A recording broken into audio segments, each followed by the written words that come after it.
الحمد لله نحمده ونستعينه ونستغفره ونؤمن به ونتوكل عليه ونعوذ بالله من شرور أنفسنا ومن سيئات أعمالنا من يهده الله فلا مضل له ومن يضلله فلا هادي له وأشهد أن لا إله إلا الله وحده لا شريك له وأشهد أن محمدا عبده ورسوله أما بعد. மரணத்திற்கு பின் என்ற இந்த தொடர் நிகழ்ச்சியில ஒருவர் இறந்த பிறகு அவருடைய உடலை எவ்வாறு எடுத்து செல்வது, எடுத்து சென்று கபிரிஸ்தான் வரை செல்வதை நம்ம பார்த்திருக்கிறோம். நேற்றைய தினம் இறுதியாக ஒருவர் அடக்கம் செய்யப்பட்ட பிறகு ஏதேனும் ஒரு முக்கியமான ஒரு நன்மை இருப்பதாக நம்ம கருதினால் அந்த உடலை வெளியே எடுத்து அது வேறொரு இடத்துல ஜாபிர் ரலியல்லாஹு அன்ஹு அவர்கள் அடக்கி இருக்கிறார்கள் என்பதை நம்ம பார்த்தோம்.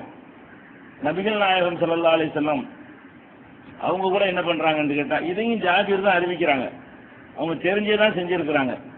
நபிகள் நாயகம் ஸல்லல்லாஹு அலைஹி வஸல்லம் காலத்தில் அப்துல்லா இப்னு உபை அப்படிங்கிறவரே முனாஃபிக்குகளுடைய இரட்டை வேடம் போடக்கூடியவர்களுடைய தலைவராக இருந்தார். அவர் இறந்த உடனே அவருடைய மகன் முஸ்லிமா இருந்து நபிகள் நாயகம் ஸல்லல்லாஹு அலைஹி வஸல்லம் அவங்கள்ட்ட கேட்டுக்கொண்ட உடனே என்ன கேட்டுக்கொள்றாருன்னா, அவங்களுடைய மேலாடைய நீங்க எங்க தகப்பனாருக்கு நீங்க போடுங்க அப்படின்னு அவர் கேட்டுக்கொள்றாரு. நபிகள் நாயகம் ஸல்லல்லாஹு அலைஹி வஸல்லம் குழிலாம் தோண்டி அவர் உள்ள வச்சாச்சு. வச்ச உடனே வர்றாங்க, என்ன செய்யறாங்க, ஆளை மேல தூக்கு அப்படின்னு சொல்லி அவங்க அணிந்திருந்த அந்த ஆடை என்ன செஞ்சாங்க, அவருக்கு போட்டு அணிவிச்சு அடக்கம் பண்ணாங்க. அப்ப உள்ள வச்ச கபர ஜனாசா வெளியே எடுத்து கபருக்குள்ள வச்சு அந்த ஜனாசாவை வெளியே எடுத்து வேற ஒரு ஆடை தன்னுடைய போர்வையை போர்த்தி அவங்க அடக்கம் செஞ்சாங்க. இது கூட ஏன் செஞ்சாங்கன்னு கேட்டா, அப்பாஸ் ரலியல்லாஹு அன்ஹு அவர்கள் பத்ர் போர்ல எதிர் அணியில இருந்தார். பத்ர் யுத்தம் நடக்கும் பொழுது அப்பாஸ் அந்த அணியில இருந்தார். அவர் கைதியாக பிடிக்கப்பட்டு மதீனாவுல கொண்டாந்து வைக்கப்பட்டிருக்கிறார். அப்ப அவருக்கு நல்ல ஆடை இல்லை, கிழிஞ்ச ஆடையை போட்டுக்கொண்ட ஒரு நிலையில் அவர் இருக்கிறார். அவருக்கு என்ன செய்யறாரு, அந்த அப்துல்லா இப்னு உபை முனாஃபிக்கா இருந்தாலும் அவர் என்ன பண்றாருன்னா, நல்ல ஒரு ஆடை கொண்டாந்து கொடுத்து நீ போட்டுக்கப்பா அப்படின்னு சொல்லி கொடுக்குறாரு. நபிகள் நாயகம் ஸல்லல்லாஹு அலைஹி வஸல்லம் என்ன பண்றாங்கன்னா, அந்த கணக்கு தீர்க்கணும்ல, இந்த அளவுக்கு ஒரு நன்றி கடன் பட்டவரா இருக்கக்கூடாதுங்கிறதுக்காக வேண்டி அப்பாஸுக்கு அவர் தன்னுடைய பெரிய தகப்பனார் அப்பாஸ் தன்னுடைய பெரிய தகப்பனாருக்கு இவருடைய ஒரு சட்டையை கொடுத்திருக்காரு ஒரு நேரத்துல. அதுக்கு நம்ம பிரதிபலன் ஒண்ணு செய்யாம இருக்கிறோம். அதனால அவருடைய ஜனாசாவுக்காக என்ன செய்வோம், ஒரு மகன் கேட்டுக்கொண்டதற்கு இணங்க நம்ம ஒரு நல்ல ஆடையை போட்டு அனுப்புவோங்கிற அடிப்படையில நபிகள் நாயகம் ஸல்லல்லாஹு அலைஹி வஸல்லம் அவர்கள் அந்த ஆடையை அணிவித்தார்கள். இதுல மேற்று என்னன்னு சொன்னா, கபூர்ல வச்ச ஜனாசாவை வெளியே எடுக்கலாம், சுமூர் சட்டையை மாத்துறதுக்காக கூட நினைஞ்சிருக்கிறாங்க, எடுத்திருக்கிறார்கள் என்பதை பார்க்கிறோம். இதை ஜாபிர் தான் அறிவிக்கிறாங்க. இது புகாரியில 1350 இன்னும் பல இடங்கள்ல பதிவு செய்யப்பட்டிருக்கிறது. இதை அடிப்படையா வச்சுதான் அவர் கூட என்ன செய்யறாரு, தன்னுடைய தகப்பனாரை வேற ஒரு 2 பேரோட சேர்த்து அடக்குனதுனால அதை அவருக்கு மனசு பிடிக்காம வேற ஒரு குழியை வெட்டி அந்த தகப்பனார் மட்டும் தனியா எடுத்து அடக்கம் பண்றார். இது நபிகள் நாயகம் ஸல்லல்லாஹு அலைஹி வஸல்லம் வாழ்கிற காலத்தில் நடந்ததுனாலையும் இந்த மாதிரியான ஒரு சம்பவம் எல்லாம் தெரியாம இருக்க முடியாது. ரசூல் ஸல்லல்லாஹு அலைஹி வஸல்லம் காலத்தில் நடக்குது, நடந்து ஒரு 2-3 நாள்ல ரசூல் ஸல்லல்லாஹு அலைஹி வஸல்லம் மௌத்தா போனா கூட தெரியலன்னு சொல்லிடலாம். கிட்டத்தட்ட 8 வருஷம் வரைக்கும் ரசூல் ஸல்லல்லாஹு அலைஹி வஸல்லம் அவர்களுக்கு பிறகு ஜாபிர் வாழ்றாரு. அப்ப ஜாபிர் அவர்கள் இந்த செஞ்ச செயல் தவறுன்னு சொன்னா பரவலா பேசப்பட்டு இந்த மாதிரி ஜாபிர் பண்ணிவிட்டாராம், வாப்பா எடுத்து வேற இடத்துல அடக்கிட்டாரு அப்படின்னு சொல்லி நபி ஸல்லல்லாஹு அலைஹி வஸல்லம் அவர்கள் கண்டிச்சு இருப்பாங்க. அப்ப அந்த மாதிரி மார்க் அடிப்படையில் ஒரு செயல் நிலவும் பொழுது அல்லாஹ் கூட அறிவிச்சிருவான், இது மார்க் அடிப்படையில் தப்பு, இதை உடனே திருத்துங்க, இல்லைன்னா இதுவே ஒரு சட்டமாயிருங்கிற மாதிரிலாம் அல்லாஹ் வஹி மூலமா காட்டிடுவான். அதெல்லாம் அடிப்படையா வச்சு ஒரு அற்பமான ஒரு நோக்கம் தான் இது. ஒரு 2 பேரை ஒன்னா அடக்குனது என்பது மார்க்கத்தில் எந்த ஒரு தடையுமே இல்லை. சின்ன ஒரு மன திருப்திக்காக வேண்டி செஞ்சிருக்கிறார்னு சொன்னா, பெரிய காரியங்களுக்காக அடக்குன பாடி இருக்கிற தப்பாவுனா கொலையா தற்கொலையான்னு கண்டுபிடிக்கிறதுக்காக வேண்டி, என்ன மாதிரி கொலை நடந்ததுன்னு கண்டுபிடிக்கிறதுக்காக வேண்டி, அவங்க கற்பழிக்கப்பட்டாங்களா இல்லையான்னு கண்டுபிடிக்கிறதுக்காக வேண்டி, இது போன்ற ஒரு இதைவிட முக்கியமான ஒரு நோக்கத்திற்காக வேண்டி வெளியெடுப்பதோ சோதனை செய்வதோ அதெல்லாம் மார்க்கத்தில் எந்த விதமான ஒரு தடையும் கிடையாது என்பதை விளங்கிக் கொள்ள வேண்டும். அடுத்ததாக நபிகள் நாயகம் ஸல்லல்லாஹு அலைஹி வஸல்லம் அவர்கள் இந்த கபர் வெட்டுவதற்குன்னு நமக்கு ஒரு முறையை, இந்த முறையில் இருக்கணும், இவ்வளவு அகலத்தில் இருக்கணும், இவ்வளவு நீளத்தில் இருக்கணும், இந்த மாதிரி எந்த ஒரு வழியும் காட்டாவிட்டாலும் அவங்கள்ட்ட இருந்து ஒரே ஒரு விஷயம் வருகிறது. என்ன வருதுன்னு சொன்னா, ஒரு ஜனாசாவுல நபிகள் நாயகம் ஸல்லல்லாஹு அலைஹி வஸல்லம் அவர்கள் கலந்து கொள்றாங்க. அப்பதான் அந்த குழி வெட்டுறவர் வெட்டிக்கிட்டு இருக்கிறாரு. அவரை கூப்பிட்டு சொன்னாங்க, அவுசி மின் கிபிலி ரஜிலிஹி அவுசி மின் கிபிலி ரஸிஹி, இல்லப்பா நல்ல தலைப்பக்கம் நல்ல விசாலமா விட்டு கால் பக்கம் விசாலமா விட்டு அவர் டைரக்ஷன் பண்றாங்க. குழி வெட்டுற ஆளை பார்த்து அப்ப அந்த ஜனாசாவுக்கு முன்னாடியே போயிட்டாங்க. இந்த குழி வெட்டுறவர் வெட்டிக்கிட்டு இருக்கிறாரு. அந்த வெட்டுறது கொஞ்சம் குழி ரொம்ப ஒடுக்கமா இருந்திருக்கும் போல இருக்கு. நபிகள் நாயகம் ஸல்லல்லாஹு அலைஹி வஸல்லம் சொல்றாங்க, கொஞ்சம் விசாலமா வெட்டு, பயிருக்கு ஒடுக்கமா வெட்டுற, கொஞ்சம் விசாலமா தோண்டு, தலைப்பக்கம் கொஞ்சம் விசாலமாக்கு, கால் பக்கம் விசாலமாக்குன்னு சொல்லி இந்த விசாலமாக்குற சம்பந்தமாக அவருக்கு அறிவுரை சொன்னார்கள் அப்படிங்கிற ஒரு செய்தி முஸ்னத் அகமதுல 2894, அது மாதிரி பைஹகியிலையும் இது ஆதாரப்பூர்வமாக பதிவு செய்யப்பட்டிருக்கிறது. இது ஒரு குழி வெட்டக்கூடிய கபூரில் அடக்கம் செய்யக்கூடிய ஒரு முறை. அடுத்து என்னன்னு கேட்டா, இந்த அடக்கம் செய்வதற்கு இது காரணம் நமக்கு தெரியவில்லை. நபிகள் நாயகம் ஸல்லல்லாஹு அலைஹி வஸல்லம் அவர்கள் ஏனோ இதுல ஒரு கவனம் செலுத்தியிருக்கிறார்கள். என்ன செலுத்துறாங்கன்னா, அவங்களுடைய மகள் மரணித்த உடனே அவங்களை அடக்குறதுக்காக வேண்டி எல்லா கபருஸ்தானும் கொண்டு போயிட்டாங்க. ரசூல் ஸல்லல்லாஹு அலைஹி வஸல்லம் கண்கள்ல இருந்து கண்ணீர் வடிந்து கொண்டிருக்கிறது. கபருஸ்தான் வரைக்கும் ஜனாசா கொண்டு போயாச்சு. போன உடனே குழியில இறங்கி அதை வாங்கி வைக்கணும்ல. கபர் மேல நிற்பாங்க, ஒரு ஆள் கீழே இறங்கினா தான் அதை வாங்க இயலும். இந்த வாங்கி வைக்கிறதுக்கு ரசூல் ஸல்லல்லாஹு அலைஹி வஸல்லம் என்ன செய்யறாங்கன்னு கேட்டா, யாரு சென்ற இரவு தாம்பத்தியத்தில் ஈடுபடலையோ அவர் இறங்குங்கப்பா அப்படிங்கிறாங்க. இந்த குழியில இறங்குறதுக்காக வேண்டி நபிகள் நாயகம் ஸல்லல்லாஹு அலைஹி வஸல்லம் யாரை தேர்வு செய்யறாங்க, நேற்றிரவு யார் இல்லற வாழ்க்கையில ஈடுபடலையோ அப்படிப்பட்ட ஒரு ஆள் முன் இறங்கு, எல்லாரும் இறங்கிறாதீங்க அப்படின்னு சொல்றாங்க. ஹல் மின்கும் ரஜுலுன் லம் யுகாரிபில் லைலா, சென்ற இரவு இல்லறத்தில் ஈடுபடாத யாராவது உங்களில் இருக்கிறீர்களா அப்படின்னு கேட்கிறாங்க. புகார் அபூ தல்ஹா அன, இந்த நாய் இருக்கிற அப்படின்னு சொல்றாரு அபூ தல்ஹா. உடனே நபி ஸல்லல்லாஹு அலைஹி வஸல்லம் சொல்றாங்க, இறங்கி கீழே கொஞ்சம் சொன்ன உடனே நஸலஃபி கபரிஹா, அவர் தான் கபர்ல இறங்கி அந்த ஜனாசா வாங்கி வைக்கிற வேலையை அவர் செய்யறார். அதுல கூட ரசூல் ஸல்லல்லாஹு அலைஹி வஸல்லம் கட்டாயம்னு சொல்லல, இருக்கிறீங்களான்னு கேட்கறாங்க. எல்லாருமே இல்லத்துல ஈடுபட்டவங்க வந்துட்டாங்கன்னு வைங்க, அப்ப பிரச்சனை இல்லை. அந்த இடத்துல இல்லறத்துல ஈடுபடாத யாராவது இருந்தார்களே ஆனால் இந்த குழியில இறங்குறதுக்கு தான், தூக்கிட்டு போறதுக்கோ வெட்டுறதுக்கோ மற்ற காரியத்துக்கும் இல்ல, தூக்கி கொடுக்கறதுக்கோ அதெல்லாம் பிரச்சனை இல்லை. குழியில் இறங்கக்கூடிய ஒரு ஆள் யாரா இருக்கணும், அன்று கடந்து போன அந்த இரவில் குடும்ப வாழ்க்கையில ஈடுபடாதவரா இருக்கணும் என்பதை நபி ஸல்லல்லாஹு அலைஹி வஸல்லம் ஏதோ ஒரு நோக்கத்திற்கு விரும்பி இருக்கிறார்கள். இது ஆதாரபூர்வமான ஹதீஸ் புகாரியில 1285வது ஹதீஸாக பதிவு செய்யப்பட்டிருக்கிறது. காரணம் நமக்கு தெரியாட்டாலும் நபி ஸல்லல்லாஹு அலைஹி வஸல்லம் அவர்கள் இதை விரும்பி இருக்கிற காரணத்தினால் நம்மளும் இந்த குழியில இறங்கக்கூடிய நேரத்தில் அதை சொல்லி என்ன செய்யணும், இதை ஒரு நடைமுறைப்படுத்துறதுக்கு முயற்சி பண்ண வேண்டும். அடுத்ததாக அந்த அடக்கி முடித்த உடனே நம்ம ஒரு ஆயத்தை சொல்லி அதுக்கு 3 தடவை மண்ணெலி போடுவாங்க. எப்படி குர்ஆன்ல ஒரு ஆயத்து இருக்கிறது, மின்ஹா கலக்னாக்கும் வஃபீஹா நுஈதுக்கும் வமின்ஹா நுக்ரிஜுக்கும் தாரத்தன் உக்ரா. இதுக்கு என்ன அர்த்தம், இதுல இருந்தே உங்களை படைத்தோம், மண்ணில இருந்து. மின்ஹா கலக்னாக்கும், இதுல இருந்து தான் உங்களை படைத்திருக்கிறோம். வஃபீஹா நுஈதுக்கும், இதுல தான் உங்களை திருப்பி கொண்டு சேர்க்கிறோம். மின்ஹா நுக்ரிஜுக்கும், இதுல இருந்தா திருப்பி ஒருக்கா வெளியே கொண்டு வருவோம். உங்களை படைச்சது இதுல இருந்து, உங்களை போட்டதும் இதுல இருந்து, திருப்பி உங்களை இதுல இருந்து எடுக்கிறதும் இதுல இருந்து தான் அப்படின்னு சொல்லி குர்ஆன்ல ஒரு வசனம் இருக்கிறது. இந்த வசனத்தை ஓதிக்கொண்டே என்ன செய்வாங்க, நடைமுறையில மின்ஹா கலக்கனா கொண்டு ஒரு பிடி மண்ணை போடுவாங்க, வஃபீஹா நுஈதுக்கும் ஒரு பிடி மண்ணை போடுவாங்க, மின்ஹா நுக்ரிஜுக்கும் தாரத்தன் உக்ரான்னு குர்ஆன் ஆயத்தை ஓதிக்கொண்டு இப்படி 3 தடவை மண்ணள்ளி போடக்கூடிய ஒரு பழக்கம் சமுதாயத்தில் இருக்கிறது. இதுக்கு ஒரு ஹதீஸும் இருக்கிறது. என்ன இருக்குன்னு கேட்டா, இது முஸ்னத் அகமதுல 21163வது ஹதீஸாக இப்படி நபிகள் நாயகம் ஸல்லல்லாஹு அலைஹி வஸல்லம் அவங்களுடைய மகள் உம்மு குல்சும் இறந்த உடனே அங்க அந்த மாதிரி ரசூல் ஸல்லல்லாஹு அலைஹி வஸல்லம் அவங்க மின்ஹா கலக்னாக்கும் வஃபீஹா நுஈதுக்கும்ங்கற அந்த வசனத்தை ஓதினார்கள் என்ற ஒரு கருத்துப்பட இந்த ஹதீஸ் முஸ்னத் அகமதுல இருக்கிறது. ஆனா இந்த ஹதீஸை பொறுத்த வரைக்கும் இது இட்டுக்கட்டப்பட்டது, பலவீனம் கூட கிடையாது. இட்டுக்கட்டப்பட்டது என்ற ஹதீஸுகளை அறிஞர்கள் ஒரு மனதாக முடிவு செய்யறாங்க. ஏன் இட்டுக்கட்டப்பட்டதுங்கிறாங்கன்னு கேட்டா, இது அபூ உமாமாங்கிற ஒரு சஹாபி சொன்னதாக காசிம் ஒரு ஆள் அறிவிக்கிறாரு. இவர் ரொம்ப பலவீனமான ஆளு. அவர் சொன்னதாக அறிவிக்கிறார் அலி இப்னு யஸீத், அவரும் அதுக்கு மேல பலவீனமான ஆளு. அவர் சொன்னதாக அறிவிக்கிறவர் உபைதுல்லாஹ் இப்னு ஸஹர், அவரும் பலவீனமான ஆளு. இப்படி எல்லாம் பலவீனமா வந்தாங்கன்னு வைங்களேன், நிறைய பேர் அது இட்டுக்கட்டப்பட்ட ஒரு நிலைக்கு ஓடி போயிடும். அதனால ஹதீஸ்ல ஒரு ஆள் வந்தாருன்னா பலவீனம்பாங்க, 2 வந்தா கூட பலவீனன்றுமாங்க. இவரும் பலவீனம், இவரும் சரி இல்லாதாலே, இவருக்கு இருந்து கேட்டங்கிறாரு, அவரும் சரி இல்லாதாலே, அவர்கிட்ட இவரு கேட்டங்கிறாரு, இவரும் சரி இல்லாதாலே, இப்படி எல்லாமே சரியில்லாத ஆளா இருந்தா இது ஒரு செட்டிங்கா இது நடந்திருக்கிறது, இது நடந்த சம்பவமா தெரியலன்னு சொல்லி இதை எல்லாரும் நிராகரிச்சிடுறாங்க. அது போக அதுல இது இந்த வசனத்தை ஓதுறதுல இது ஒரு விஷயம். 2வது கருத்து வேறு தப்பாகுது, அர்த்தம் தெரியாம ஓதிட்டு போயிடுறோம். மின்கா கலக்குனார், இதுல இருந்தா உங்களை படைத்தோம், நீங்கள படைச்சியா? இது அல்லா நம்மள்ட்ட சொல்றான். அல்லா நம்மகிட்ட என்ன செய்யறான், இதுல இருந்து உங்களை படைத்தோம்னு சொல்றான். நம்ம மண்டலி போட்டுக்கிட்டு இதுல இருந்து உங்களை படைத்தோம், இதுல இருந்து உங்களை வெளியேற்றோம்னா நம்ம என்ன படைச்ச மாதிரி இருக்கிறது. இந்த ஜனாதா இறந்து போனவரை அந்த அர்த்தம் அந்த இடத்துல சொல்ற கான்செப்டும் பொருந்தல, ஹதீஸும் சரியில்லை. அதனால அந்த ஜனாதாவை அடக்கும் பொழுது மண்ணள்ளி போட்டுக்கிட்டு மின்கா கலக்குனாக்கும் சொல்வதற்கு எந்த விதமான ஆதாரப்பூர்வமான செய்தி கிடையாது, இட்டுக்கட்டப்பட்டது தான் இருக்கிறது, நீ சொல்லக்கூடாது. அதே நேரத்தில் மண்ணள்ளி போடுறதுக்கு ஹதீஸ் இருக்கிறது, இது சொல்றதுதான் இட்டுக்கட்டப்பட்டது.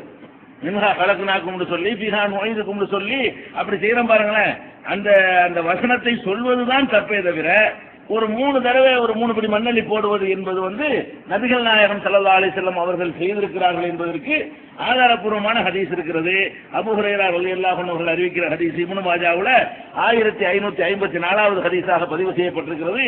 நபி ஸல்லல்லாஹு அலைஹி வஸல்லம் அவர்கள் ஸல்லா அலா ஜனாஸத்தின், ஒரு ஜனாசாவுக்கு தொழுகை நடத்தினார்கள்.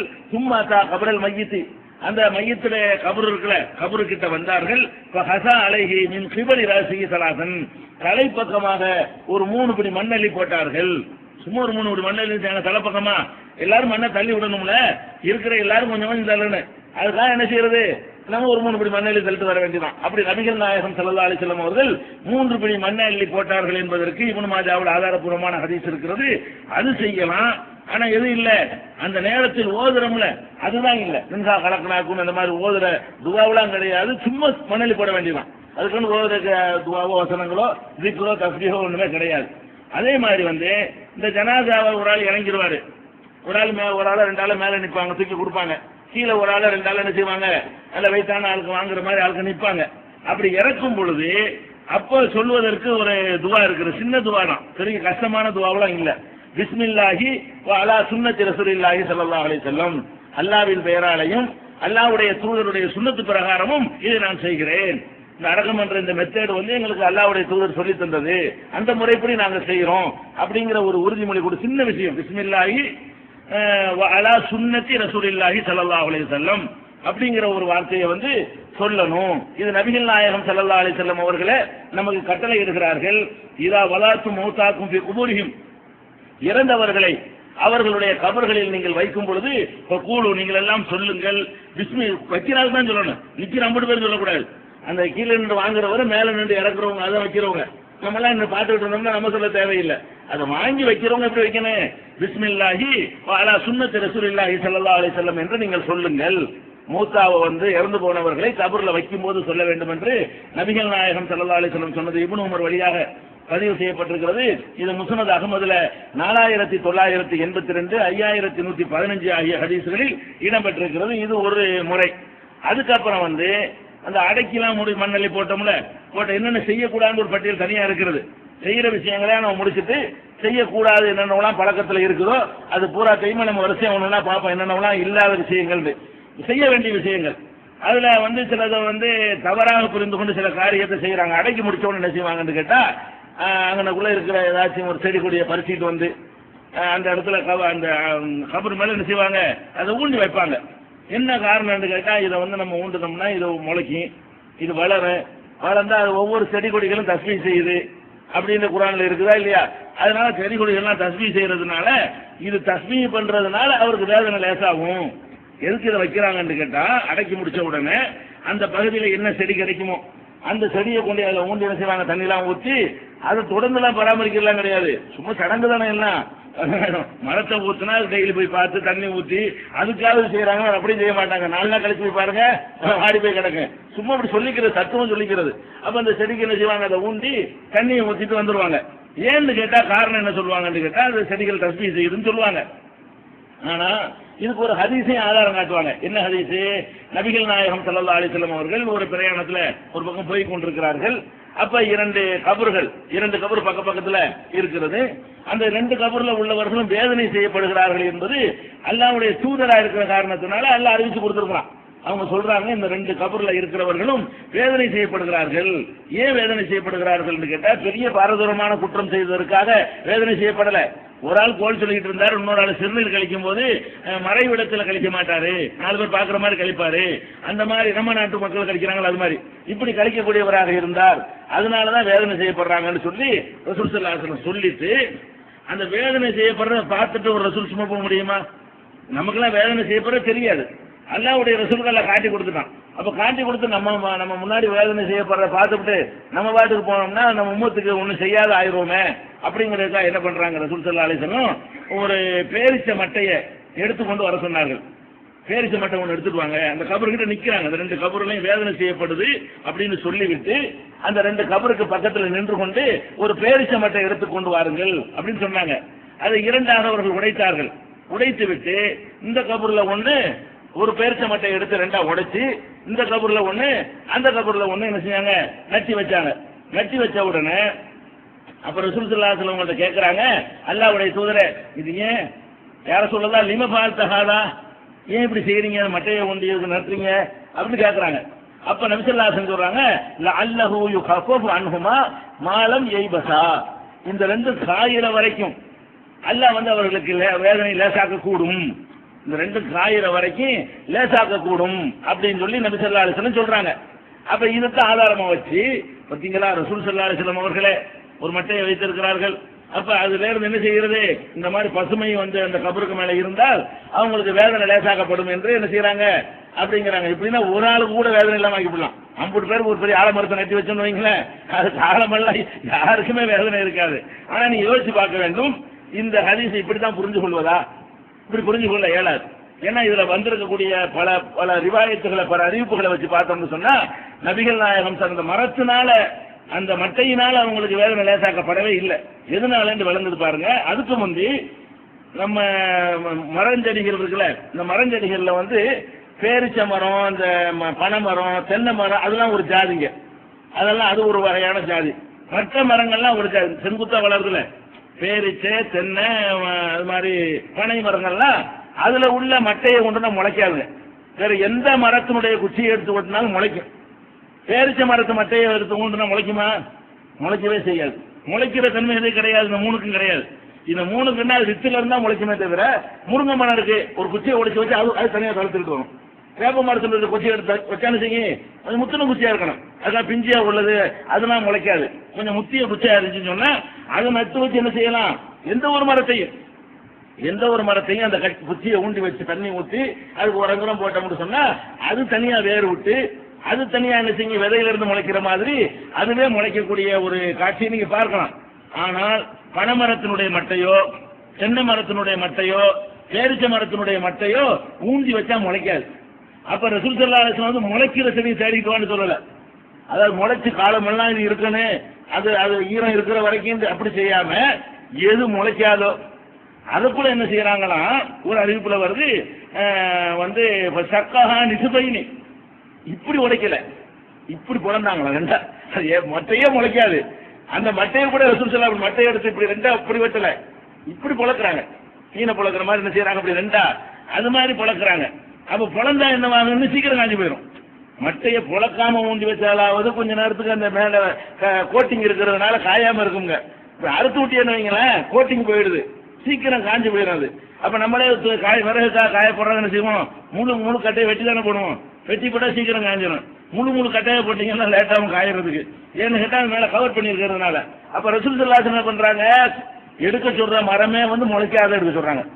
வேற ஏதாவது குச்சி எடுத்துட்டு வா, பழத்துல ஒரு குச்சி, எவ்வளவு குச்சிகள் அங்க இருக்கத்தான் செய்யும், அதுல ஒன்னும் உடைச்சிட்டு வான்னு சொல்லாம பேரிச்ச மட்டை எடுத்துட்டு வான்னு சொல்றாங்க. அதுல இருந்து என்ன விளங்குது, முளைச்சி தழுத்துக்கிட்டு இருக்கணுங்கிறதுக்காகவோ அது இருக்கிற காலமெல்லாம் அவர்களுக்கு வேதனை லேசாயப்படணும்னு அதில் தேர்ந்தெடுப்பாங்க.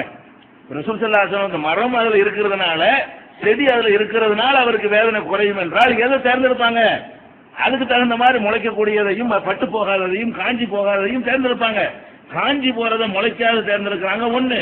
2வது 2ஆ பொழந்து சீக்கிரம் காய்றதுக்கு, 2ஆ பொழந்து இதுல பாதி அதுல பாதி, இந்த பாதியை தான் வைக்கிறாங்களே தவிர இந்த பாதி கிடையாது. அப்படி கொண்டே வச்சாங்கன்னு சொல்லி புகாரில 211, 1273, 5592 ஹதீஸ்ல இருக்கிறது. அப்ப இது ஒரு விஷயம். அதை விட முக்கியமானது நபிகள் நாயகம் ஸல்லல்லாஹு அலைஹி வஸல்லம் சொன்ன வாசகம் இருக்கு பாத்தீங்களா, இது காயும் வரை வேதனை லேசாக்கப்படும் சொல்லல, அல்லன்னு போறாங்கல்ல, அல்லஹு யுஹஃபஃபு அன்ஹுமா, வேதனை லேசாக்கப்பட்டாலும் படலாம், இந்த பட்டாலும் படலாம்ங்கிறது தான் அல்லன்னு போடுவாங்க அரபில. அப்ப ரசூல் ஸல்லல்லாஹு அலைஹி வஸல்லம் செய்யறாங்கன்னு கேட்டா இது காயிற வரைக்கும் வேதனை லேசாக்கப்பட்டாலும் படலாம் அப்படிங்கிற ஒரு சந்தேகத்திற்கிடமான வார்த்தையை தான் அல்லாஹ்வுடைய ரசூலை யூஸ் பண்றாங்க, ரசூல் வச்சியே. அது மட்டும் இல்லாம இதே அறிவிப்பு இதே சம்பவம் வேற ஒரு செய்தியில சஹீஹ் முஸ்லிம்ல இடம்பெறும் பொழுது 5328வது ஹதீஸ், அது ஜாபிர் ரலியல்லாஹு அன்ஹு அறிவிக்கக்கூடிய ஹதீஸ், பெரிய நீண்ட ஹதீஸுமாங்க. ஜாபிருடைய நீண்ட ஹதீஸ்னு அதுக்கு பேரு, பெரிய ஹதீஸ், பல பக்கங்களுக்கு வரும், அதுல ஒரு துண்டு இந்த சம்பவம் வருது. அவர் என்ன சொல்றாருன்னு கேட்டா, நபிகள் நாயகம் ஸல்லல்லாஹு அலைஹி வஸல்லம் ஒரு அந்த பேரிச்சை மட்டையை நட்டி விட்டு சொன்னார்கள், ஃபஅஹ்பப்து பி ஷஃபாஅத்தி, நான் இறைவன்ட்ட துஆ செய்த காரணத்தினால் நான் விரும்புறேன் அல்லாஹ் லேசாக்குனால ஆக்குவான். அல்லாஹ்ட்ட என்னது இது, என்னன்னா மரத்தினால கிடையாது அந்த வேதனை லேசுங்கிறது. இதை பார்த்துட்டு எல்லாம் அந்த வேதனையை ஏற்பாடு பண்ணிட்ட, அது என்னால உனக்கு தடுக்க இயலாது, நீ யார் யாருக்கு என்ன கொடுத்துருவ, இருந்தாலும் நான் ரசூலுங்கிற முறையில பார்த்துட்டேன், அதுக்கு என்னால ஏண்டதை செய்யணும், அதுக்கு பர்மனண்டா இவருக்கு வேதனை லேசாக்குன்னு நான் கேட்க முடியாது, நான் பார்த்ததுக்காக வேண்டி சும்மா ஒரு மட்டையை வைக்கிறேன், இது ஒரு நாள் 2 நாள் 1/2 மணி நேரம் 4 மணி நேரத்தில் காஞ்சி போயிடும், அது வரைக்கும் கொஞ்சம் லேசாக்கும் இல்ல அப்படின்னு நான் சிபாரிசு பண்ணியிருக்கிறேன். துவாவுனால தான் நல்லா விளைக்கணும், இந்த மட்டையினால இல்ல, அந்த துவாவு கூட பர்மனண்டா கபர் வேதனை லேசாக்குன்னு கேட்க இயலாது. ஏன் அல்லாஹ் அதை அப்படி ஏற்படுத்தி இருக்கிறான், அதுக்கு ரெக்கமெண்டே கிடையாது, மறுமையிலேயாவது ரெக்கமெண்ட் இருக்குது, கபருக்குள்ள நடக்கிற வேதனைகளுக்கு மற்றதுக்கு என்ன இல்ல, எந்த விதமான பரிந்துரையும் கிடையாது. அப்படின்னு இருக்கிற காரணத்தினால நபி ஸல்லல்லாஹு அலைஹி வஸல்லம் பண்றாங்க, நான் பார்த்துட்டதுனால இது காயிற வரைக்கும் இறைவா நீ கொஞ்சம் ஒரு லேசாக்கு என்று நான் துஆ செஞ்சு இருக்கிறேன், அதனால் அல்லாஹ் லேசாக்குவான்ட்டாங்க, குச்சியினால இல்ல. அதை கெடு வைக்கிறாங்க, இந்த குச்சி உண்டாம கேட்டா காலம் இல்லாண்டு போயிடும், அது குறைக்கிறது தான் இன்னும் சொல்ல போனா இந்த குச்சியை நட்டு வைக்காம இவங்களுக்கு லேசாக்குன்னு கேட்டா காலமெல்லாம் லேசுன்னு அர்த்தம் வந்துடும். இந்த குச்சியை நட்டு வச்சுட்டு இது சாயிற வரைக்கும் எல்லாம் கொஞ்சம் லேசாக்கி வைவேன், நான் பார்த்துட்டேன்ல, என்னுடைய உம்மத்தை கஷ்டப்படுற நான் பார்த்துட்டேன்ல, அதுக்கு பிறகு நான் சும்மா போக முடியுமா அப்படிங்கிற மாதிரி நான் அல்லாஹ்ட்ட ஷஃபாஅத் பண்ணியிருக்கிறேங்கிறாங்க. இந்த அப்ப ரசூல் என்ற முறையில வேதனை செய்யப்படுது கண்ணுக்கு தெரிஞ்ச காரணத்தினாலையும், அவங்களுடைய துவாவுக்கு ஒரு தனியான ஒரு தகுதி இருக்குங்கிற காரணத்தினாலையும் அவங்க அதை நட்டி வைத்து இது வரைக்கும் லேசாக்கப்படணும் அல்லாஹ்ட்ட ஒரு ரெக்கமெண்ட் பண்ணாங்க என்ற காரணத்தினால் நம்ம என்ன பண்றோம், அற்பத்திலும் அற்பமா இருக்கக்கூடிய நம்ம போய்கிட்டு ஒரு குச்சியை ஊண்டி வச்சுக்கிட்டு இது முளைச்சி தழுக்கிற வரைக்கும் வேதனை செய்யப்படாதுன்னா இது இந்த இதை தப்பு, இந்த அடிப்படையே தப்பா இருக்குது. அதனால குச்சி ஊண்ட வேண்டிய அவசியம் எல்லாம் கிடையாது. இதை தவிர வேற கபர்கள்லாம் ரசூலுல்லாஹ் ஊண்டி வச்சாங்களா, அதையும் நீங்க பார்க்கணும். எத்தனை பேர் அவங்களுடைய 3 மகள்களை கொண்டு அடக்கம் பண்ணியிருக்கிறாங்களே, அந்த மகளை உடனே குச்சி எடுத்துட்டு வான்னு சொன்னார்கள், உடனே மரத்தை எடுத்துட்டு வான்னு சொன்னார்கள், ஒரு வாழை மரம் முளைக்காதா, எது அங்க கிடைக்கிற ஒரு மரம் என்னத்தையா எடுத்துட்டு சொன்னார்கள், அதை நட்டு வைத்தார்கள் வந்திருக்கணுமா இல்லையா, மகளுக்கு செஞ்சாங்கன்னு வரல, வேற சகாபாக்கள் செஞ்சாங்கன்னு வரல.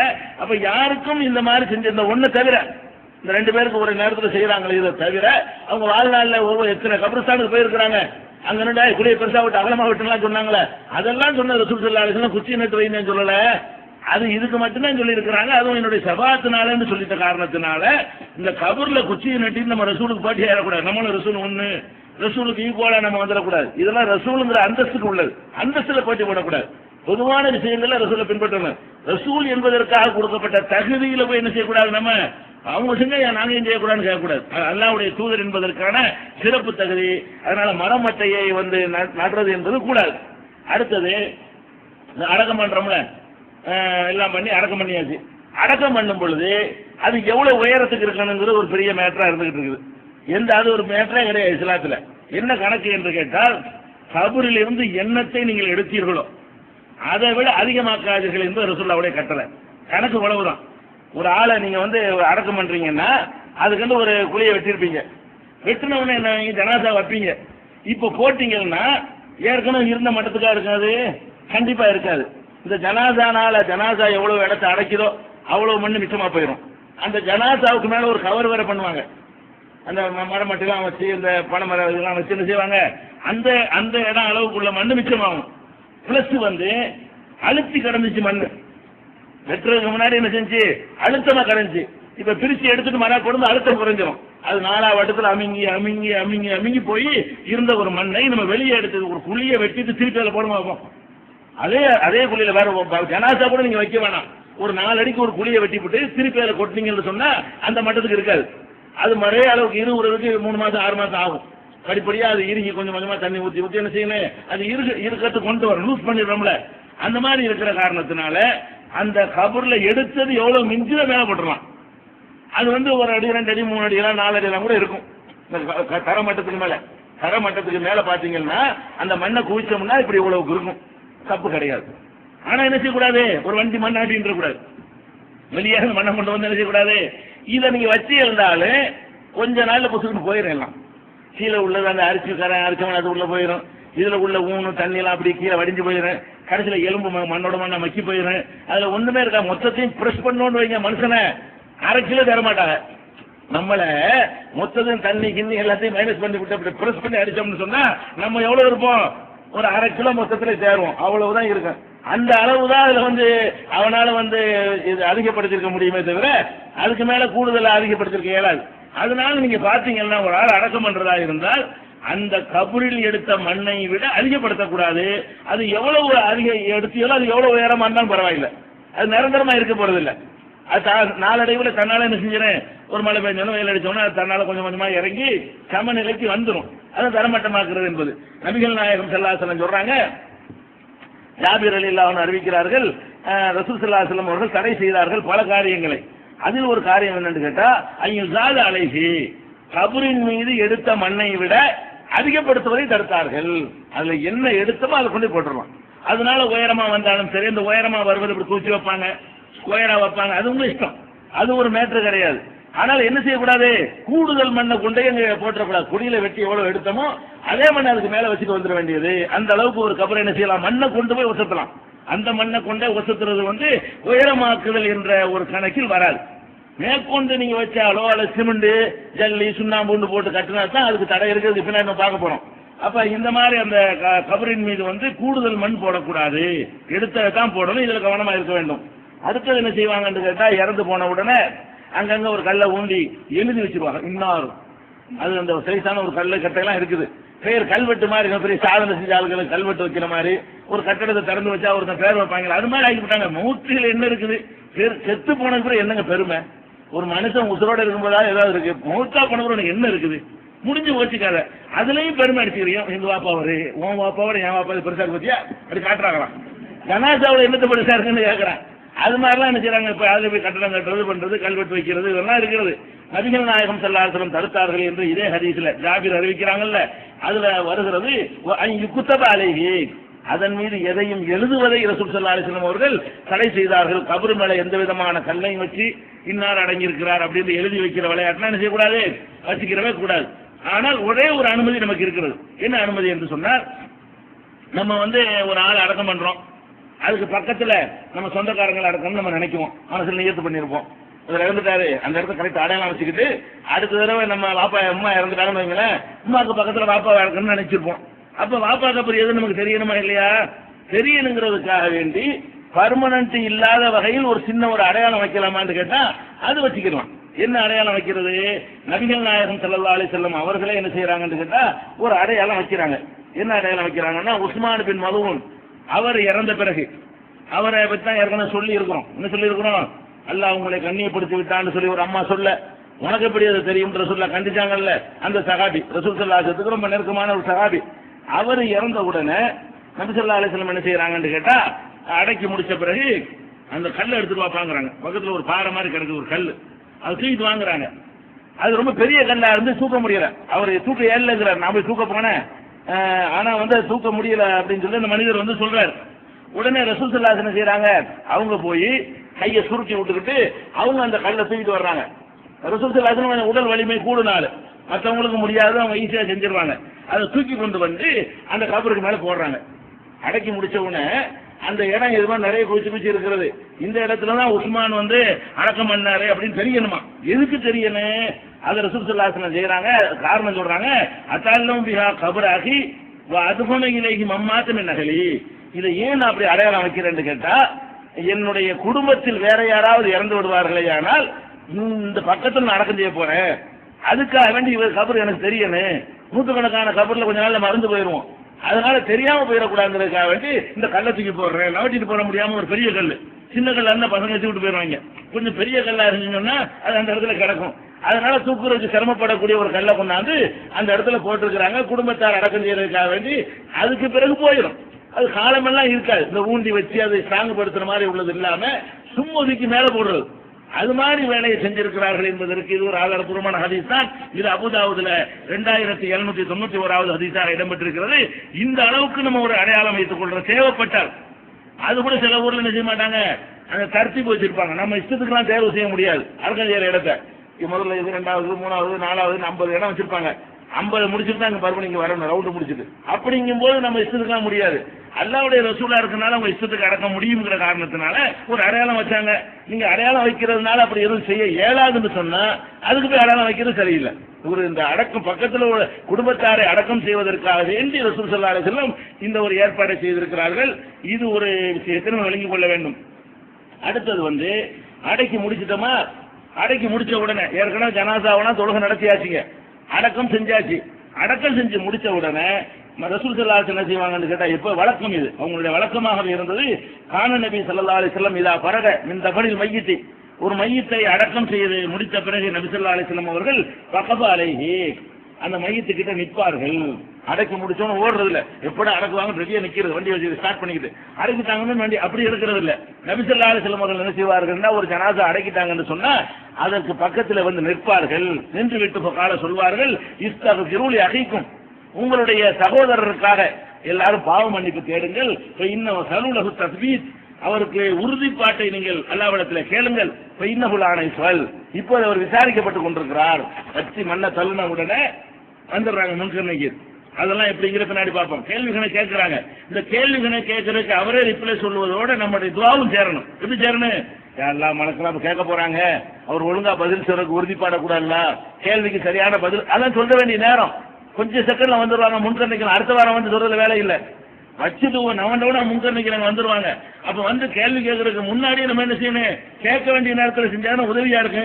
நம்ம பாட்டு அடக்கிட்டு 10 நாள் சென்று போய் செஞ்சா என்ன, அது என்ன யூஸ் என்ன, அதுக்கெல்லாம் கேள்வி கேட்டு முடிச்சுட்டு போயிடுவார் அவரு.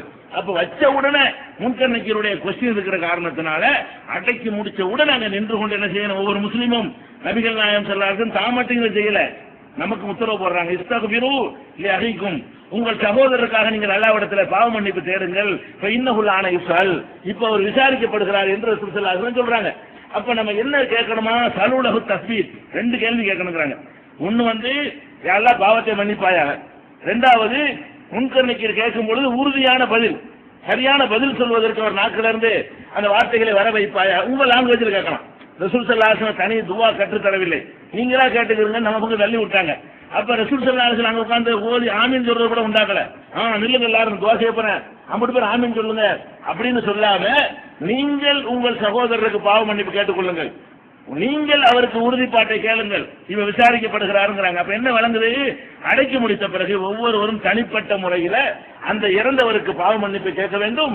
உறுதிப்பாட்டை கபர்ல நின்று இவங்க என்ன செய்வாங்க, அடக்கி வாசல் இருந்தால் ஃபாத்தியாமர் அஜப், இது மார்க்கத்தில் உள்ளது கிடையாது. நீங்க என்ன ஹோல்சேல் ஓதுறது, ரசூல் ஸல்லல்லாஹு அலைஹி வஸல்லம் ஓதலைய ரீட்டைல் அவங்கவுங்க ஓதிக்கிறதா ஹோல்சேல் துவா இருக்கா மார்க்கத்துல, இது ஒட்டுமொத்தமா எல்லாருக்கும் சேர்த்து ஓதுறாரு, அதெல்லாம் கிடையவே கிடையாது.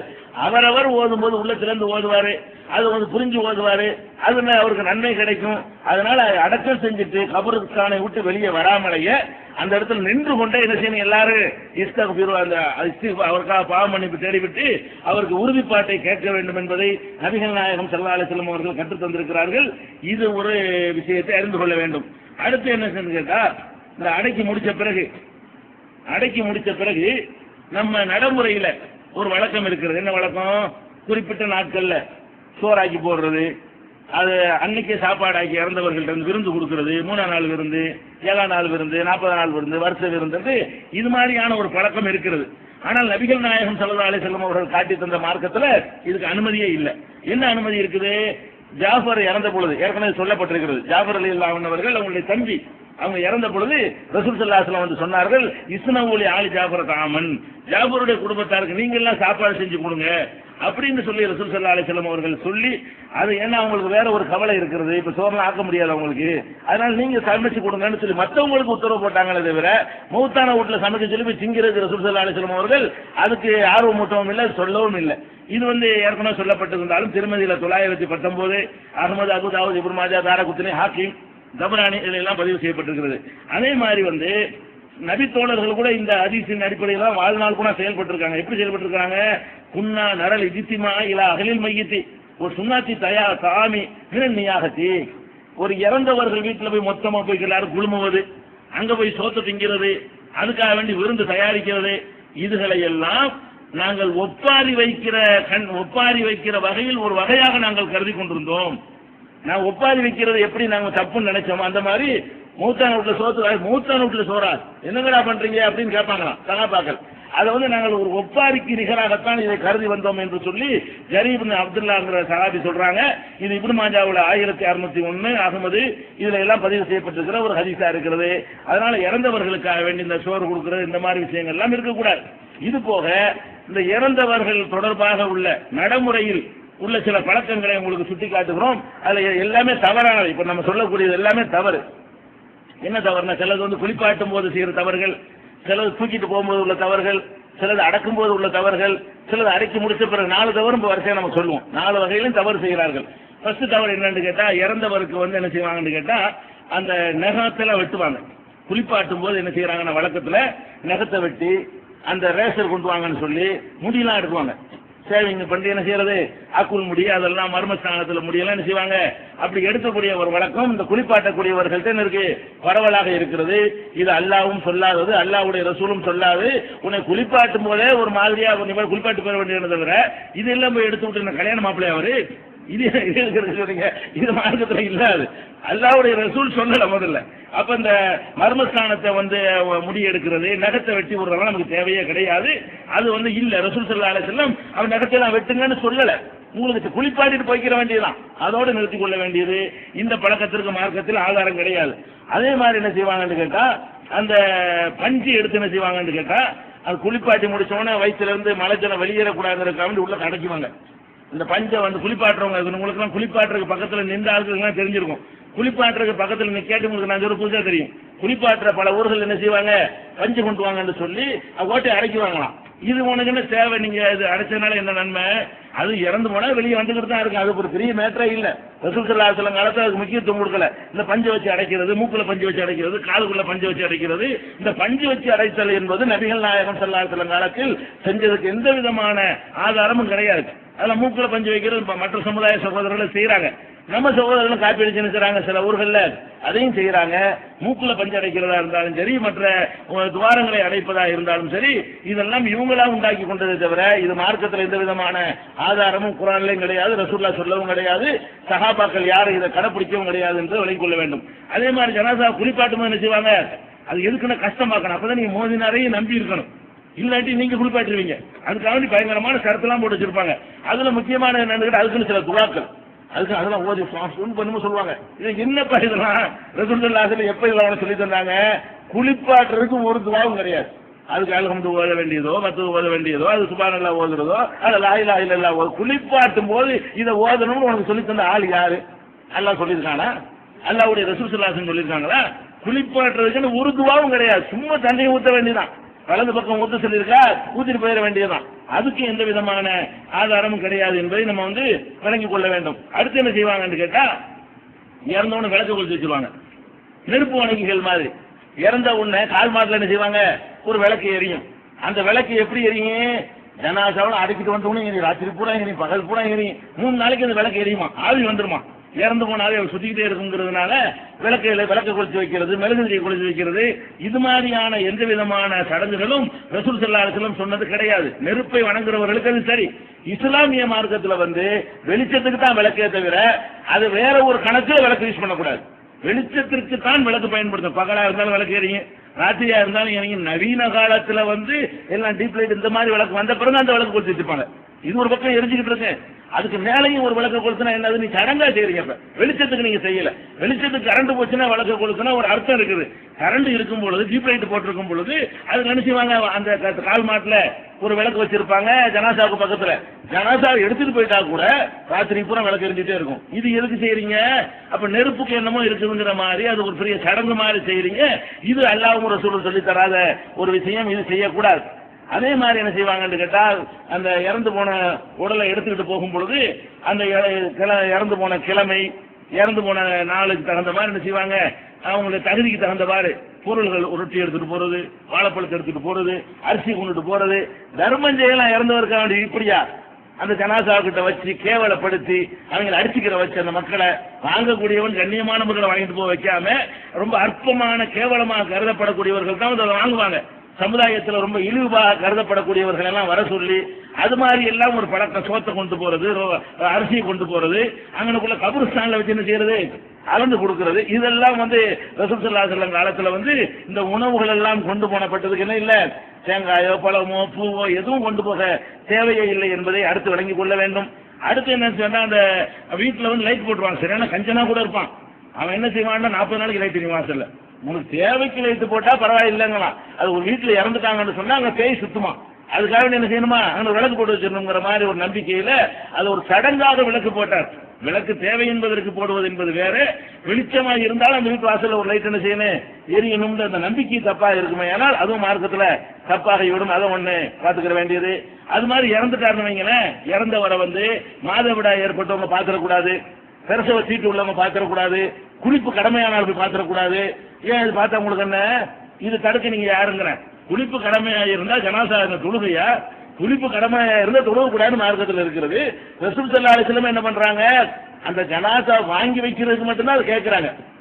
வாங்கி வைக்கிறதுக்கு மட்டும்தான் ராத்திரி குடும்ப வாழ்க்கையில யாரும் ஈடுபட்டு அவங்க கூட குளிச்சுட்டு தான் வந்திருப்பாங்க. குளிச்சுட்டு கூட ரசூல் ஸல்லல்லாஹு அலைஹி வஸல்லம் கேட்கறாங்க. அவ்வளவுதான் இந்த மாதிரி விஷயங்கள் பார்க்கிறோமே தவிர, மற்றபடி ரசூல் ஸல்லல்லாஹு அலைஹி வஸல்லம் எல்லா காலத்திலையும் மாதவிடாய்ங்கிறது எல்லா காலத்திலையும் உள்ளதுதானே. உடனே இறந்தவுடனே மாதவிடாய்க்காரங்க இருக்கக்கூடாதுன்னு சொன்னா என்ன பண்ணிருப்பாங்க, உடனே வீட்டில் உள்ள மாதவிடாய் எல்லாம் வெளியேற்றுங்கள் சொல்லியிருப்பாங்கல்ல. அதனால ஜனாசாவை போய் மாதவிடாய்க்காரங்க பாக்குறதோ அல்லது நிவாசுக்காரங்க பிரசவ சீட்டு உள்ளவங்க பாக்குறதோ அல்லது குளிப்பு கடமையான நிலையில் இருக்கக்கூடியவர்கள் பார்ப்பதோ அதெல்லாம் மார்க்கத்துல எந்த வகையிலும் தப்பு கிடையாது. அதை வெளியேற்றக்கூடாது. அது நம்ம மார்க்கத்தில் இல்லாமல் பிறகு நுழைந்து விட்ட மூட பழக்கம் என்பதை வழங்கிக் கொள்ள வேண்டும். அடுத்து என்னன்னு கேட்டா, போகும் பொழுது பன்னீர் அத்தரை இந்த பூ அள்ளி போறாங்க. சுப்ஹானல்லாஹ், காசு வரையும். ஜனாசாவை ஒரு பெட்டி இருக்குது, பர்மனண்டா பள்ளியாசல் வச்சுக்கிறாங்க. ஏதோ ஒரு துணியை போட்டு தூக்கிட்டு போனா செலவு வேஸ்ட் கிடையாது. அந்த துணி மறுபடியும் யூஸ் பண்ணிக்கலாம். அதை ஏற்றி வணிச்சு விட்டுலாம். ஒரு பச்சை துணியோ கலப்பு துணியோ போட்டு கொண்டு போறாங்க. அதுக்கு பூ அலங்கானது அதுக்கு போடுவான். பூ கிட்டத்தட்ட 3000-4000 ரூபாய் இருக்கும். அதுக்கு 7 ஜனாசா அடக்கலாம். கஃபனுக்கு எவ்வளவு மக்கள் கஷ்டப்பட்டு இருக்காங்க. இந்த பொருளைங்க விரைய பண்றீங்க. இந்த பூவை அது ஜனாசாவுல ரோட்ல கொண்டு ஓடும்போது ஏதாவது வாசம் வரப்போகுதா? ஒரு வாசமும் வரப்போறது இல்ல. வீட்டுக்குள்ள அடைஞ்சு இருக்கும் பொழுதுதான் வாசப்பட்டு சென்ட்டுக்கிட்டுலாம் தெளிக்கணுங்க. ஜனாசா தூக்கிட்டு வேகமா ஓடிட்டு இருக்கும்போது ரோட்ல என்ன உனக்கு வாசம் வரப்போகுது, அதுல நாத்தம் வரப்போகுது. ஜனாசாவுடைய நாத்தமும் உனக்கு வரப்போறது இல்ல. அதுல கொண்டு பூவா என்ன செய்வாங்க, இருக்கிறவங்க ஸ்டேட்டஸுக்கு தகுந்த மாதிரி பூக்களை போடுவதெல்லாம் கூட மார்க்கத்தில் தவறான காரியம். அது செய்யக்கூடாது என்பதை விளங்கிக்கிறோம். அதே மாதிரி அந்த கபர்ஸ்தான்ல வச்சு சதகாவை கொடுக்கறது, அது போக கோபம் என்ன செய்வாங்க, ஷஹாதா அஷ்ஹது அல்லா இலாஹ இல்லல்லாஹ்ன்ற ஒரு இதை சொல்லிட்டு என்ன செய்வாங்க, இன்னா லில்லாஹி கூலு இன்னா லில்லாஹி வ இன்னா இலைஹி ராஜிஊன் சொல்லிக்கிட்டு அதை லா இலாஹ இல்லல்லாஹ் சொல்லிக்கிட்டே போவாங்க. இதெல்லாம் லா இலாஹ இல்லல்லாஹ் நல்ல வார்த்தை தான். இன்னா லில்லாஹி வ இன்னா இலைஹி ராஜிஊன் நல்ல வார்த்தை தான். அதை இப்ப சொன்னாங்க, ரசூலுல்லாஹ் இப்ப சொல்ல சொன்னாங்களா? மூத்து செய்தி கேள்விப்பட்டோன்னு சொல்லு. இப்ப இதுக்கு இன்னா லில்லாஹி வ இன்னா இலைஹி ராஜிஊன் அதுல போய் சொல்லிட்டு இதுக்கு போறீங்க. அல்லாஹ்வுடைய ரசூல் இப்படி சொன்னதே கிடையாது. அவங்க எத்தனை ஜனாசாக்கு எந்திரிச்சு நின்றாங்க, கூட போயிருக்கிறாங்க. சஹாபாக்கள் சொன்னதே கிடையாது, சும்மா தான் போயிருக்கிறாங்க. இன்னும் சொல்ல போனா அந்த ஓடுவதில் இருந்தே விளங்குறது எதுவும் ஓதுறது இல்லைன்னு. ஏன்னா ஓதுறாங்க நிதானமா கூட ஓத முடியும், ஓடிக்கிட்ட ஓத முடியுமா? ஓடுனா ஓதல வராதுங்க, இணைக்குங்க. ஜனாசாத்துக்கிட்டு ஓடிக்கிட்டு இருக்கும்போது எப்படி சஹாதா என்னங்கிறேன். நம்ம தான் ஓடிக்கிட்டு இருக்கிறோம். அப்ப ரசூல் ஸல்லல்லாஹு அலைஹி வஸல்லம் காலத்துல ஓடுவதுதான் இருந்தே தவிர அதுக்கு உள்ள வாக்கள் எதுவுமே கிடையாது என்பதை என்ன செய்யறோம், அதை வச்சிருக்கோம். சில ஊர்ல என்ன செய்வாங்கன்னு கேட்டா, அந்த அடங்கி முடிச்சவன தண்ணி தெளிக்கிறது, தண்ணி தெளிச்சு இருக்க வைக்கிறாங்களா, அது வாய் இருக்கிற போகுது தண்ணியை தொடிச்சு அதுக்கு சில சடங்கெல்லாம் வச்சுக்கிறாங்க. செம்பளை தண்ணி கொண்டு வரலாம், செம்மதா அப்படி கேட்பாரு. அது வாங்கி செய்வாங்க.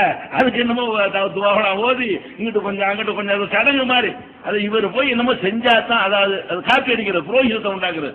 இவர் போய் என்னமோ செஞ்சாதான் அது ஒழுங்கா அந்த அடக்கம் நடக்குதுன்னு காட்டணுமா. இதெல்லாம் ஒண்ணு மண்ணெளி போட்டு வந்துட்டு இருக்க வேண்டியதுதான். ஓட வேண்டிய துவாக்களை நம்ம விட்டு என்ன செய்யறது, தண்ணி தெளிக்கிற வேலையை நடத்தி கொண்டிருக்கிறார்கள். அப்படி அடக்கம் செய்யப்பட்ட இடத்துல தண்ணியை கொண்டு ஊத்தணும் என்றெல்லாம் மார்க்கத்துல எந்த ஒரு ரூலும் கிடையாது.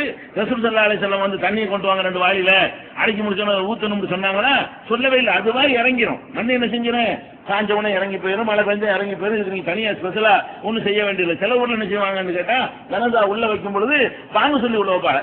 பாங்க உன இதுக்கு பாங்கு சில விஷயம் தொழுகை இல்லாம சிலருக்கு இருக்கிறது, சகருக்கு கூட பாங்க இருக்கிறது. இதுக்கு பாங்க இருக்குன்ற ரசூலுல்லாஹ் சொல்லட்டும், நீ எதுக்கு சொல்ற? அல்லாஹ்வுடைய ரசூல் எந்த ஜனாஸா வைக்கும் பொழுது பாங்க சொன்னாங்க, ஒரு ஜனாசாவுக்கு பாங்க சொல்லல. இப்ப ஜனாசாவுடைய கபர்ல வைக்கும்போது சில ஊர்கள்ல பாங்க சொல்றதை பாக்குறோம். இதை விட பெரிய தமாஸ் என்னன்னு கேட்டா, மோதினார் தலைமாட்டில் உட்காந்துருவாரு. உட்கார்ந்து தல்கின், இந்த சாபி மதுஹபுக்காரங்க இருக்கிற ஊர்ல இந்த கூத்து நடக்கும். தல்கின்னா என்ன, அது அரபியில சொல்லுவாங்க, உங்களுக்கு விளங்க மாட்டேங்குது. அதுக்கு அர்த்தம் என்ன தெரியுமா?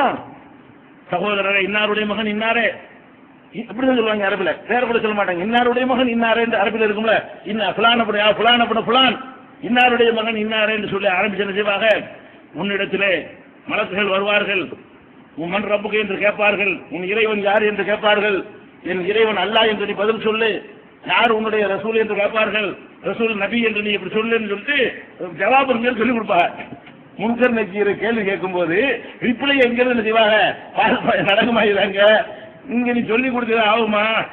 ஆள் இறந்து போய் கேள்வி நடந்துகிட்டு இருக்கிறது, கேட்கிற அங்க கேட்கணும். இவன் அங்க இங்க உட்காந்து பேசிட்டு இருக்கான். காட்ட பேசணும், யாரெல்லாம் மன்னிப்பாயாக, அவர் வாயில நல்ல பதில் வர வைப்பாயாக கேட்கலாம். நீ எங்க பேசணும், அடக்க முடிஞ்சவன அல்லாட்ட பேசணும். அல்லாட்ட பேசுறதுக்கு அங்கே போய்கிட்டு ஒழுங்கா பதில் சொல்லு, இந்த கேள்வி கேட்பாங்க அந்த கேள்வி கேட்பாங்க. இதெல்லாம் சொல்லி கொடுத்து ஒரு விளங்க போகுதா? அதிகம் அரபில நீங்க சொல்லிக் கொடுக்குற, அவர் அரபி தெரியுமா? உசுரோட இருக்கும்போது அவருக்கு அரபி தெரியாது. அரபில வாசிய மொழிதாருக்கு அர்த்தம் தெரியாது. இதுக்கு பேர் தல்கினுங்க. இதெல்லாம் எப்படி கூத்துன்னு பாருங்களேன். அப்ப இது விதத்து ஒண்ணு நுழைஞ்ச சுண்ணத்து அடிபட்டு பார்த்தீங்களா? இது மார்க்கத்தில் இல்லாத ஒண்ணு நுழைச்ச உடனே அல்லாட்ட மக்கள் கேட்கறது அடிபட்டு போச்சு பார்த்தீங்களா? அப்ப இறந்தவருக்காக வேண்டி நம்ம தான் அல்லாட்ட கேட்கணுமே தவிர, இறந்தவருக்கு தகவல் இதோட பேசாம ஒரு டேப் ரெக்கார்ட் ஆன் பண்ணி உள்ள வச்சுட்டு போயிடுவான். மர்றப்பு கண்டோன்னு அது பதில் சொல்ற மாதிரி. இதெல்லாம் அல்லா ஏத்துக்குறானா? அல்லாவுக்கு தெரியாதா? இங்க இருந்து சொல்லி கொடுத்த முன்கர் நக்கீர் கேள்வி என்பதுங்க, இங்க இருந்து சொல்லி கொடுத்து பதில் சொல்லக்கூடிய இடமா அது? அது அவர் எப்படி ரசூலுல்லாஹ் சொல்றாங்க, இந்த உலகத்துல ஒழுங்கா வாழ்ந்திருந்தானே ஆனால் அப்பதான் அது கபருக்குள்ள உள்ள சொல்லும் போது விளக்கமா சொல்லுவோம். ஒழுங்கா வாழ்ந்திருப்பானே ஆனால் அவனுக்கு இயற்கையா பதில் வரும். ஒழுங்கா வாழல என்று சொன்னா தெரியுமா, தெரியலையேன்றான். நீ சொல்லி கொடுத்தாலும் தெரியலன்னு சொல்ல போறான். அப்ப எதுக்கு நீங்க வந்து சொல்லி கொடுக்குறீங்க? இந்த தல்கின் ஓதுறது அது ஒரு மேட்டர் தப்பு இருக்கிறது. அது முடிஞ்சவன செய்வாங்க, ஜனாசா அடைக்க முடிச்சோன்னு அவர் தேடுவாங்க. அப்பாவே மகனை தேடி முசாபா ஒவ்வொருத்தரா போய் முந்தி அடிச்சுட்டு போய் என்ன செய்வாங்க, அந்த இறந்தவர் சொந்தக்காரருக்கு அங்க ஒரு முசாபகா வீடு வரைக்கும் நடத்திக்கிட்டே வந்து அவன் ராத்திரி புறம் தூங்காம கஷ்டப்பட்டு கவலை இழைப்பு அடைக்கி முடிச்சுட்டு லேசா போய் சாயலாண்டு போவானா, ஓட்டு படம் எடுக்கிறது முசாபா செய்யறதுக்காக வேண்டி. இது யார் ஒன்று வீடு வரைக்கும் யார் போச்சுன்னா, வீடு வரைக்கும் போகணும்னு அவசியம் கிடையாது. ரசூல் ஸல்லல்லாஹு அலைஹி வஸல்லம் 2 தான் சொன்னாங்க. ஒன்னு தொழுகிற வரைக்கும் கலந்துட்டு திரும்பி போ, ஒரு கீராத்து கிடைக்கும். இல்லன்னா அடக்கம் செய்யற வரைக்கும் இருந்துட்டு போயிட்டே 2 கீராத்து கிடைக்கும்னாங்க. 3வது கீராத்து வீடு வரைக்கும் போட்டு சொன்னாங்களா? ரசூல் ஸல்லல்லாஹு அலைஹி வஸல்லம் நமக்கு நேற்று சொன்ன ஹதீஸ்ல என்ன ஒரு 2 தானே சொன்னாங்க. ஒன்னு தொழுதுட்டு போய்கிட்டு இருக்கீங்க, இல்லாட்டி அடக்கிட்டு போயிட்டே இருக்கீங்க. அடக்கிட்டா வீட்டுக்கு போவீங்களா, அவன் வீட்டுக்கு போய் தொந்தரவு பண்ண போறீங்க. இறந்தவர் வீட்டுல எவ்வளவு அது வந்து ஒரு நியூசன்ஸா இருக்கும், அவங்க டிஸ்டர்பா இருக்குமா இல்லையா? இதெல்லாம் தேவையே இல்லை. வந்தமா அடக்கம் பண்ணமா மார்க்கெட்ல செஞ்ச வேலையை செஞ்சமா போய்கிட்டே இருக்க வேண்டியதான். அங்க போயிட்டு முசாபா செய்ய போறது, கட்டி அணைக்கிறது, மானகம் பண்றது, இதெல்லாம் வந்து மார்க்கத்துல அல்லாஹ் ரசூலுல்லாஹ் நமக்கு சொல்லி தராத விஷயங்கள். இதுகளை தவிர்த்து கொள்ள வேண்டும். அதே மாதிரி என்ன செய்வாங்கன்னு கேட்டா, அந்த வீட்டுல வந்தவன அவர் எண்ணத்தை விரும்பி சாப்பிடுவாரோ அதை தர்மம் செய்யறதுன்னு ஒரு பழக்கம் இருக்கிறது. அவர் நல்ல பிரியாணி சாப்பிடுறாங்க செய்யறது, பிரியாணி அன்னைக்கு வந்து அடக்கிட்டு வந்த உடனே பிரியாணியா சப்ளை பண்றது. அவர் வந்து சாராயம் அடிக்கிறது, சாராயத்தை கொடுக்குறது, விளையாட்டு சொல்லல அப்படி வச்சு பார்த்தே ஒரு ஊர்கள்லாம் இருக்கிறது. இதெல்லாம் மார்க்கத்தில் இல்லாது. அவர் விரும்பினதை கொடுக்கணும்லாம் மார்க்கத்தில் இல்லை. தர்மம் செய்யற முறையும் இப்படி கிடையாது. இது ஒரு விஷயத்தை செஞ்சுட்டு இருக்கிறாங்க. அதே மாதிரி என்ன செய்யறாங்கன்னா, சில பகுதிகளில் இறந்தவருக்காக வீட்டில் உட்காந்துக்கிட்டு சாதிலியா தறிக்கால ஹல்கான்னு ஒன்று இருக்கும். ஹல்காண்டா என்ன, ரவுண்டு கட்டி நின்றுக்குருவாங்க. இறந்த வீட்டுலங்க இறந்தவருக்கு நன்மை சேர்க்கிறாங்க. ரவுண்டு கட்டி நின்றுக்கிட்டு இந்த டான்ஸ் ஆடிக்கிட்டு செய்வாங்க, ஒரு பாட்டு படிப்பாங்கல்ல. இதை படிச்சுக்கிட்டு இறந்தவர் வீட்டுல கூத்தாநல்லூர், அத்திக்கடை, புதக்குடி, இந்த தஞ்சை மாவட்டங்கள்ல எல்லாம் இந்த மாதிரியான ஒரு பழக்கம் இருக்கிறது பாக்குறோம். இதெல்லாம் மார்க்கத்தை இறந்தவருக்கு நன்மை செய்யற முறையா இதெல்லாம் அல்லாஹ்வுடைய ரசூல் காட்டி இதெல்லாம் கிடையாது. இப்படிலாம் செஞ்சுக்கிட்டு இருக்கிறாங்க. அதே மாதிரி கூலிக்கு ஆளை பிடிச்சிக்கிட்டு ஒரு ஜுஸ்வா கொடுத்து குரானை ஓத வைக்கிறது, அது அதுக்கு கூலி கொடுக்கறது, இதெல்லாம் வியாபாரம், குரானை வியாபாரம் பண்றதுல வந்துடும். இது பழக்கத்தில் இருக்கிறது. அதே மாதிரி என்ன செய்வாங்கன்னா அடக்கி முடிச்ச உடனே முதல் சந்திப்புன்னு வச்சுக்கிறாங்க. பல பகுதிகளில் குறிப்பாக சியாக்கள் அதிகமாக இருக்கிறது. அடக்கி முடிச்சோன்னா சுப்புக்கு தொழுதோடு நேரம் அங்கே போயிடுறது. முதல் நாள் இன்னைக்கு அடைக்கிட்டோம்னு வைங்களேன், முதல்ல போய் அங்கே ஒரு சலாம் கொடுத்துடணுமா. ஃபர்ஸ்ட் சலாம் கொடுக்க தவறுனா அங்கே வந்துருமா. எங்க நம்ம வீட்டுக்கு இப்படி எல்லாம் நம்பிக்கையில் இது மாதிரி எல்லாம் செய்கிறாங்க. அதே மாதிரி இறந்து போறதுக்கு முன்னாடி தன்னுடைய கபரை தானே தயாரித்து வைக்க சில ஆளுக்கு நம்ம அடக்கணும் அப்படின்னு தயார் பண்ண, இதெல்லாம் ரசூலுல்லாஹ் காட்டாத வழி. ரசூல் ஸல்லல்லாஹு அலைஹி வஸல்லம் அவர்கள் தனக்காக கபரு தோண்டி வச்சிருந்தாங்களா, அதெல்லாம் பெரிய நாயகர் மௌத்துக்கு அஞ்சாதவன் காட்டுறாங்களாம். இதுக்கு ஆதாரம் கிடையாது. அதே மாதிரி சாபான் இரவுல, வெள்ளிக்கிழமை இரவுல குறிப்பிட்ட நாட்களில் போய் அவங்கள சந்திக்கணும், ஜியாரத்து பண்ணணும் என்பது. அதை விட முக்கியம் என்னன்னு கேட்டால், இந்த கபருக்கு போறாங்கன்னு வைங்களேன், திரும்பி வரும்போது முதுவை காட்டிட்டு வர மாட்டாங்க. இப்படி போயிட்டு இப்படித்தான் வருவாங்க. இந்த கபருஸ்தான கடன் தான் திரும்பி போவாங்க. இது என்ன மார்க்கத்தில் ஓய்வெல்லாம் திரும்பி வந்துட்டு இருக்க வேண்டியதானே, முதுவை காட்டக்கூடாதான். அப்படி சலான்னு சொல்லிட்டு இப்படி ரிவர்ஸ் இப்படி அப்புறமேல என்ன செய்வாங்க, திரும்புறது. அது மாதிரி கபரில் போய் நின்றாலும் அப்படி கை கட்டி நிற்கிறது. கணப்பின் எப்படி நிற்கிறது, சாப்பிட்டு எப்படி நிற்கிற, கை கட்டிக்கிட்டு. இது அல்லாஹ்வுக்கு முன்னாடி நிற்கிற மாதிரி. கபருக்கு முன்னாடி தர்காவா இருந்தாலும் சரி, எந்த ஒரு கபருக்கு முன்னாடி கை கட்டி நிற்பது, புது பக்கமாக திரும்பி வருவது, இது மாதிரியான பழக்கங்கள் எல்லாம் நிறைய இருக்கிறது. இதுகள் எல்லாம் என்ன செய்யணும், கபரை கட்டி அடைக்கிறது, கபரை முத்தமிடுவது, இதுகள் எல்லாம் நிறைய பழக்கங்கள் இருக்கிறது. இந்த மாதிரியான விஷயங்கள்லாம் தவிர்த்து கொள்ள வேண்டும். இது போக அடக்கம் சம்பந்தமான மேலும் சில செய்திகள் இருக்கின்றன. இன்ஷா அல்லாஹ் அதை நாளைக்கு பார்க்கலாம்.